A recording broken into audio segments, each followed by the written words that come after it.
All right, so one of my favorite moments in this movie is seeing him vlog a really epic moment, because I felt like I could relate to it. You know, I Snapchat everything. So I feel like if I were Spider-Man, I would have done the same thing. But if you were to see one of your other co-stars vlog his or her experience of making this movie, who would you want to see? Like, whose point of view would you want to watch? I think Jacob's. Yeah. I really do. Jacob Batalon, who plays Ned Leeds in the movie, this is really his first big movie. It's his first movie ever. So his experience to me must have been really amazing, and I would love to know what it felt like. The best thing about Jacob is he rapped on the movie like he was finished filming, but he moved in with me. Like he didn't leave. He just so it was. I would love to have seen it through his eyes. Yeah. I probably would have done the same thing. Even if I were done filming all of my scenes, I would just want to see everything else go down because it would be so fun. Yeah, no, it was fun.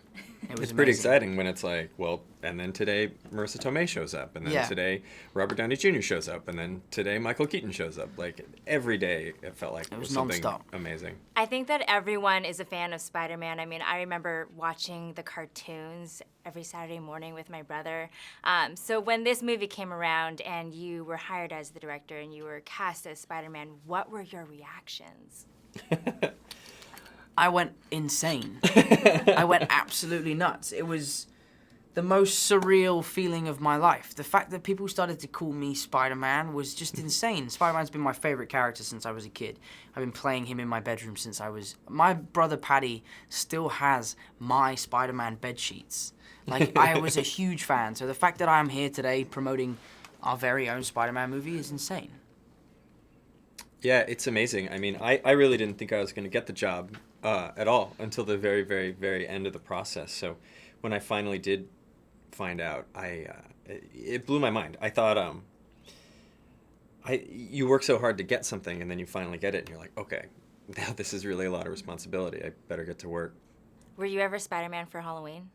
I'm sure you have, because if you're a huge fan, I'm sure you have costumes. I went to a fancy dress party dressed up as Spider-Man and then found out when I got there that it wasn't a fancy dress party. I was the only one dressed up.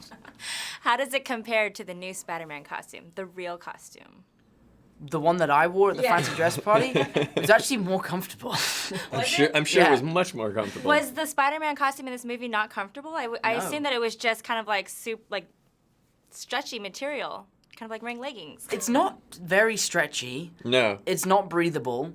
It's very dense. Yeah. It looks amazing. It looks amazing. It looks great, feels terrible, right? Yeah. And were you able to actually do your lines and do all of the audio with the mask on? Yeah, the microphone would sit in between my eyes, and the wire would go all the way back, and then I have a little pack on the small of my back. And yeah, it was cool. A lot of the stuff we shot on the day is what's in the movie, which was so helpful. But part of the beauty of this character is you can change his whole performance. If you want to, ADR studio. So we did a bit of tweaking here and there.